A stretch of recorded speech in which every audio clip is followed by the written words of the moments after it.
मुरादाबाद के civil lines स्थित दयानंद आर्य कन्या महाविद्यालय में को करिकुलर समिति द्वारा सभागार में 2 दिवसीय प्राथमिक चिकित्सा एवं आपदा प्रबंधन पर कार्यशाला का शुभारंभ महाविद्यालय की प्राचार्य डॉक्टर जॉली गर्ग एवं मुख्य वक्ता डॉक्टर कोमल जुगलान द्वारा सरस्वती माता के समक्ष दीप प्रज्वलित कर किया गया। मुख्य वक्ता के रूप में राष्ट्रीय आपदा प्रबंधन प्राधिकरण भारत से डॉक्टर कोमल जुगलान द्वारा आज की कार्यशाला में बेसिक प्राथमिक चिकित्सा के बारे में बताया गया और प्राथमिक चिकित्सा की विभिन्न तकनीक के बारे में भी विस्तार से जानकारी दी गई। शरीर के विभिन्न हिस्सों में चोट लग जाने से हमें किस तरह की प्राथमिक चिकित्सा उस समय घायल व्यक्ति को देनी चाहिए, अन्य चोटें जैसे श्वसन तंत्र में चोट लग जाने पर, तंत्र में चोट लग जाने पर या फिर बाह्य या आंतरिक चोट लग जाने पर किस तरह से सहायता प्रदान करनी चाहिए, स्किन जल जाने या झुलस जाने पर किस तरीके से प्राथमिक चिकित्सा देनी चाहिए, उसके बारे में जानकारी दी गई।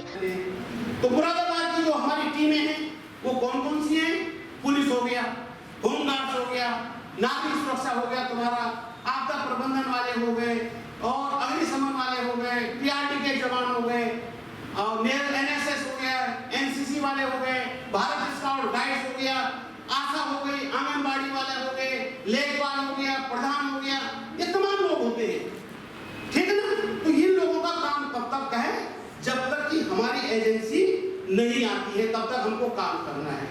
जब हमारी एजेंसी आ जाएगी तो हम लोग सेकेंडरी काम करेंगे, उनको काम करेंगे वो लोग और हमको उनकी सहायता करनी पड़ेगी। इतनी बात समझ में आ गई आपकी? तो हमारी भूमिका कहाँ पर है कि जब तक हमारी जो है कौन सी टीम नहीं आती है, एसडीआरएफ नहीं आती है, जिले की टीम हमारी नहीं आती है, तब तक हमको काम करना है और अपने लोगों को रिलीफ देना है, ठीक है ना। इतनी बात समझ में आ गई? उसके बाद है आपदा के प्रकार। आपदा कितने प्रकार की होती है? तो आपदा मुख्य रूप से जो है 2 प्रकार की होती है। एक को हम लोग प्राकृतिक आपदा कहते हैं और एक को कहते हैं मानव जनित आपदा। प्राकृतिक आपदा किसे कहते हैं? जो गॉड गिफ्ट होती है, अल्लाह की देन है, ईश्वर की देन है, उसे तो कहते हैं हम लोग। अब वो हमको क्या देता है? आप जानते हैं कि सुबह उठ के हमको चंद्रमा की सूरज की रोशनी मिली, रात को चंद्रमा की रोशनी मिल रही है, अनेकों प्रकार के फल मिल रहे हैं, अनेकों प्रकार के फूल मिल रहे हैं, जलाने के लिए लकड़ियां मिल रही हैं और अभी ऑक्सीजन मिल रहा है हमको। ये कहां से मिल रहा है? क्या कोई पैसा ले रहा है? नहीं ले रहा है, लेकिन उसके बाद भी हम इस पृथ्वी पर तमाम तरह के अत्याचारों को करते रहते हैं। आप जानते हैं कि जब घर में हम लोग, आप बच्चे हैं, आप अपने माता पिताओं के सबसे प्यारे हैं, नहीं है? आपको कभी मारा पीटी होती है? नहीं होती है, नहीं होती है। लेकिन जब आप बदमाशी करते हैं तो फिर घर वाले डांट भी लगाते हैं, बढ़िया करके मारते पीटते भी है। तो ऐसी ये प्रकृति का भी है। यदि हम प्रकृति के साथ जो है अच्छा व्यवहार करते हैं, प्रकृति हमको अच्छी अच्छी चीजें देता है, तो कभी कभी प्रकृति के प्रकोप का भी हमको जो है शिकार होना पड़ता है। तो हमको ऐसे कार्य को करना चाहिए जिससे प्रकृति हमसे नाराज ना हो। आज आप जानते हैं कि हमारा मुरादाबाद सूखाग्रस्त क्षेत्र हो गया है, सूखा। और आज 3-4 दिन पहले क्या हुआ कि बारिश होने का नाम ही नहीं ले रहा है। जब बारिश की जरूरत थी तो बारिश नहीं हुई, अब बारिश की जरूरत है, इस समय लोगों की फसल पक चुकी है, तो इस समय बारिश हो रही है, तमाम धान के खेत उन्होंने नष्ट कर दिए। कार्यशाला का संयोजन अनीता फरसवान द्वारा किया गया। कार्यशाला में को करिकुलर समिति की सदस्य नीतू सिंह, डॉक्टर छाया रानी, डॉक्टर अभिलाषा का मुख्य योगदान रहा। छात्राएं भारी संख्या में मौजूद रहीं।